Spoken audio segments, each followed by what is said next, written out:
네, 박창진 대한항공 직원연대 공동대표입니다. 무대로 모실게요. 큰 박수 부탁드립니다.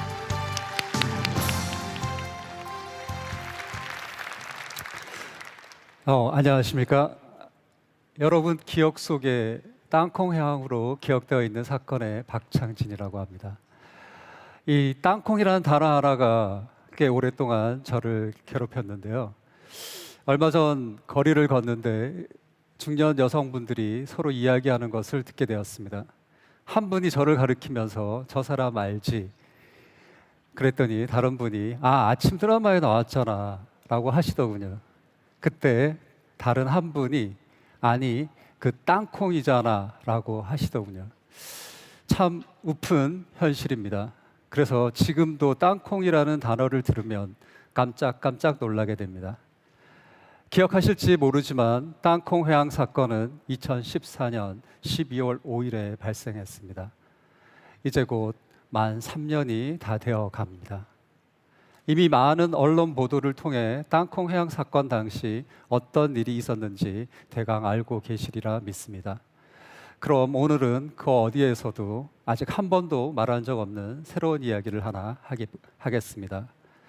당시 저는 그 비행기의 책임자로 탑승했음에도 불구하고 갑의 위치에 있던 분의 당신 내려라는 말과 함께 비행기에서 내리게 되는데요.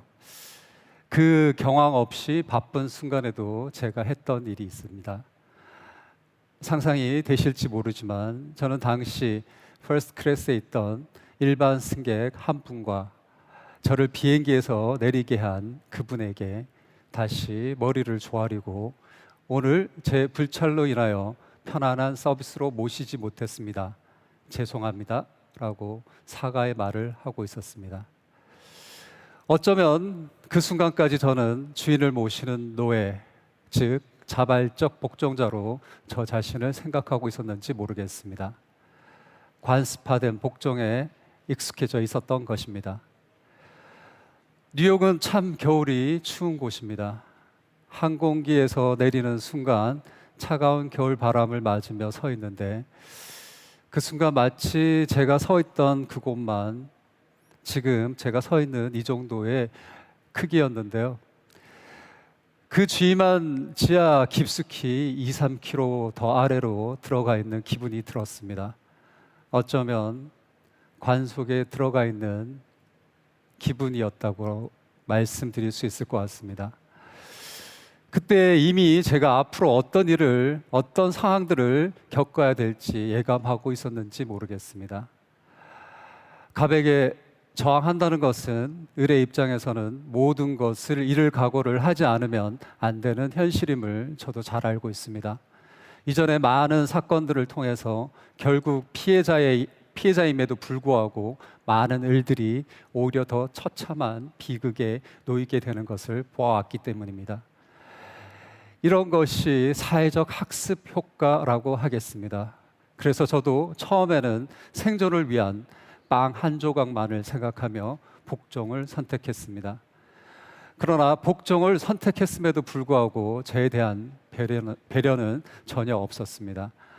오히려 갑의 면죄부를 주기 위한 도구로 희생을 할 것을 더 강하게 요구해 옵니다. 그 과정에서 저는 거짓된 진술을 해야 했고 피해 사실을 감추거나 축소하기도 해야 했습니다. 참으로 낙담할 수밖에 없는 현실이었습니다. 그렇게 또다시 복종을 선택했던 제가 왜 갑자기 그 쉬운 길을 멈추고 이 세상을 향해 또 다른 목소리를 내게 되었을까요? 그렇게 되기까지의 과정들에 대해 한번 이야기해 보도록 하겠습니다. 사건 초기에 저는 마치 성폭력 피해자에게 당신이 그곳에 가지 않았어야 해, 혹은 당신이 그런 옷을 입지 않았어야 해 라는 등의 얘기를 하며 사건의 탓을 피해자에게 돌리는 것과 같은 2차 가해의 행동을 저 스스로에게 하게 됩니다. 내가 인사를 정중하게 하지 않아서 그런 것은 아니었을까? 혹은 내 머리 모양이 이상해서 그랬던 것은 아닐까? 내가 입은 유니폼에 문제가 있었던 것은 아닐까? 정말 말도 안 되는 말들로 저 자신을 책망하고 또 책망하는 행동들을 하고 있었습니다. 그 끝없이 이어지는 자신에 대한 자책의 괴롭힘에서 벗어나고자 노력하면서 제가 얻은 답이 하나 있습니다. 그것은 당신의 잘못은 없다였습니다. 맞습니다. 그 사건은 저의 의도와는 전혀 상관없이 일어난 일이었습니다. 사건은 사건일 뿐이었습니다. 제가 과거에 어떤 사람이었고 또 어떤 사생활을 가진 사람인지가 그 사건과는 전혀 무관한 일임을 깨닫게 되었고 저는 그 자책을 멈추게 됩니다. 자신에 대한 자존감을 되찾게 된 것이라고 말할 수 있을 것 같습니다. 그런데 그 답을 얻고도 나서도 저는 여전히 괴로움 속에 놓이게 됩니다. 이번에는 제 마음 가득 미움이라는 가시가 돋아나기 시작했습니다. 그 미움이라는 가시가 제 몸에 가득 차 있는 듯한 느낌을 받았습니다. 이 사건과 관련된 모든 상황과 모든 사람들이 미워지기 시작했고 그 미움이 저를 죽일 듯이 괴롭히기 시작했습니다. 그 미움이라는 가시가 너무 크게 자라나서 입을 열면 바깥으로 삐져나올 것 같았고 제 머리를 뚫고 튀어나올 것 같았습니다. 결국에 그 미움이라는 가시가 제 몸을 점령해 버리고 마는 것 같은 느낌을 받았습니다. 꼬박 2년 가까이 그렇게 저 자신이 망가져가는 과정을 겪었습니다. 제 머리에 큰 종양이 나서 수술을 해야 했던 적이 있는데요. 아마 그것이 이런 어려운 과정을 증명하는 것이 아닌가 하는 생각도 듭니다. 이런 과정 속에서 세상 모든 사람은 당연히 존중받아야 할 존엄한 존재이며 그 누구도 힘의 우위에 있다고 해서 타인의 권리를 강탈해서는 안 된다는 깨달음을 얻게 됩니다. 그리고 저 자신을 사랑하는 법도 배우게 됩니다. 그 누구의 힘이나 의지에 의해 조종되는 것이 아닌 저 자신을 사랑하는 위대한 힘을 통해 인간으로서의 존엄을 지켜나갈 수 있다는 것을 알게 된 것입니다. 그래서야 당당하게 이 사건에 있어서 공정함과 정의로움에 대해 이야기를 우리 사회를 향해 외칠 수 있는 용기가 저에게 생겨났습니다. 알다시피 갑을 위한 방패막은 곳곳에 넘쳐나고 있습니다. 그러나 오히려 을에게는 그런 방패막을 구하는 것조차 어렵기만 합니다. 저 또한 마찬가지 과정을 겪었습니다. 유명 로펌을 찾아가서 변호사를 구하려 해도 번번이 거절당하기 일쑤였습니다. 언론은 또 어땠을까요?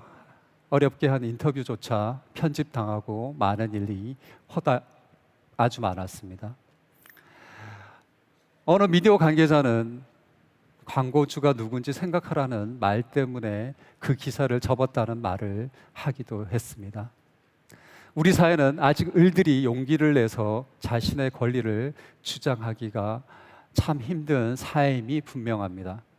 그래서 저라도 이 세상에 목소리를 내야 된다는 생각을 가지게 되었습니다. 적어도 저라는 사람 한 명이라도 정당하게 목소리를 내므로써 다른 사람에게 용기를 주는 계기가 되고 싶고 또 많은 분들이 이런 문제점에 대해 같이 생각해보고 또 토론해보는 계기가 되기를 바라봅니다.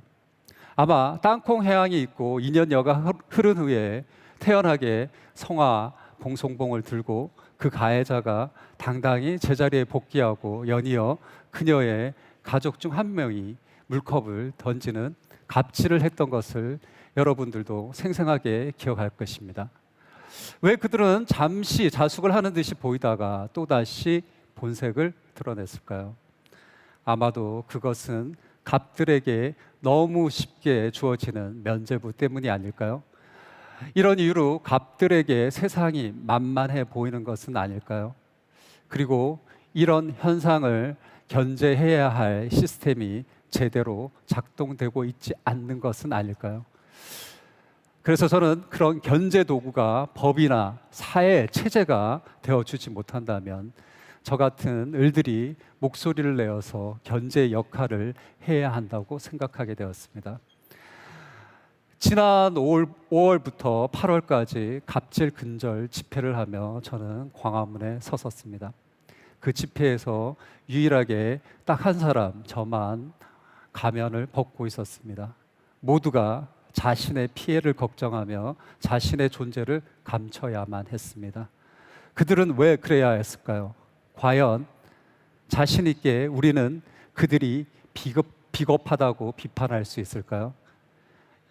여전히 우리 사회에서 정당한 목소리를 낸다는 것은 두려운 일이고 그 이후에 가해지는 보복을 생각하지 않을 수가 없는 이 사회 현상 때문은 아닐까요? 과연 우리 사회는 우리가 생각하고 있는 것만큼 공정하고 바른 사회일까요? 나에게는 절대 그런 불이익이 없을 거라고 당언할 수 있을까요? 그러나 이런 불합리한 사회적 구조를 바꾸지 않으면 언젠가 그것은 나의 일이나 또 내 가족의 일로 닥치게 될 것이라고 저는 생각합니다. 약자인 제가 을들에게 불합리한 사회 구조 속에서 결국에는 피해자가 될 것이고 어쩌면 모든 것을 잃게 될지도 모른다는 것을 저 자신도 잘 알고 있습니다. 땅콩해양 1심 재판관은 판결문을 읽으면서 조 부사장은 언제든 사회로 복귀할 수 있겠지만 박 사무장은 과연 그 회사에서 계속 근무할 수 있을 것인가 라고 물었던 적이 있습니다. 맞는 말입니다. 우리 사회에서 부당함에 대한 목소리를 내고 그 을에게 돌아오는 피해는 온전히 그 을이 모두 해결해야 되는 문제로 남게 됩니다. 지금은 광화문 집회를 시작으로 해서 새로운 노조를 결성하여 활동하고 있지만 여전히 많은 어려운 환경 속에 있습니다. 이런 것들이 수없이 많은 을들이 떠안아야 할 숙명인지도 모르겠습니다. 어쩌면 이미 저는 모든 것을 잃었을지도 모르겠습니다. 피폐해진 정신 건강과 육체적 질병에 시달리는 현재의 저 자신만을 봐도 표면상 그 피해는 온전히 저에게 돌아오고 있습니다. 그럼에도 불구하고 저는 왜 이 지능 게임에 쉽게 승복하지 못하고 있을까요? 왜 제가 기권패를 먼저 선언해야 할까요? 많은 이들은 저에게 다른 꼼수가 있다고 말하기도 하고 무지해서 그렇다 혹은 사회의 뜨거운 맛을 못 봐서 그렇다라고 말하기도 합니다. 공정하지 못한 것과 바르지 않은 것에 대한 것에 저항하며 자신의 존엄함을 지키려고 하는 노력조차 마땅히 포기해야 할 일로 끊임없이 강요받고 있는 것이 우리 사회의 현실이고 또 무서운 보복이기도 합니다. 그러나 이런 것은 절대 바람직한 일이 아니라고 저는 생각하고 있습니다. 그래서 우리는 더 눈을 뜨고 또 자각해야 된다고 또 변해야 된다고 생각합니다. 더 이상 갑과 을의 관계만으로 인간의 존엄함이 파괴되는 것을 우리 사회가 방치해서는 안 됩니다. 저는 이 저항의 몸부림을 결코 멈추지 않을 것입니다. 아울러 인간의 존엄성에 대한 자각을 한순간도 쉼없이 계속해서 각성해 나갈 것입니다. 이로 인해 더 많은 불이익에 처할지라도 저의 저항은 생명을 위한 빵을 구걸하는 행동보다 더 큰 의미가 있을 것이라고 생각하고 있고 저의 이런 작은 외침이 종국의 작은 날개짓이 되어 우리 사회를 변화시키는 계기가 될 것이라고 굳게 믿고 있습니다. 많은 사람들은 당신이 그렇게 한다고 해서 변한 게 무엇인가 라고 묻기도 합니다. 그럼에도 불구하고 저는 이렇게 당당하게 말씀드릴 수 있을 것 같습니다. 적어도 저라는 한 사람은 변했다고 말입니다. 언젠가 저의 이 용기 내미 다른 분들에게 또 다른 용기를 낼 수 있는 희망이 되길 바랍니다. 제가 아주 좋아하는 단어 하나가 있습니다. 사람책이라는 말인데요. 한 사람의 행동이나 말 등이 언젠가 다른 사람들에게 책과 같은 영향을 미칠 수 있다라는 말입니다. 저는 저의 생존기를 통해서 사람 책과 같은 영향력을 이 사회에 미칠 수 있기를 기대하고 있습니다. 끝까지 저의 투쟁에 응원의 박수를 보내주시길 바랍니다. 고맙습니다.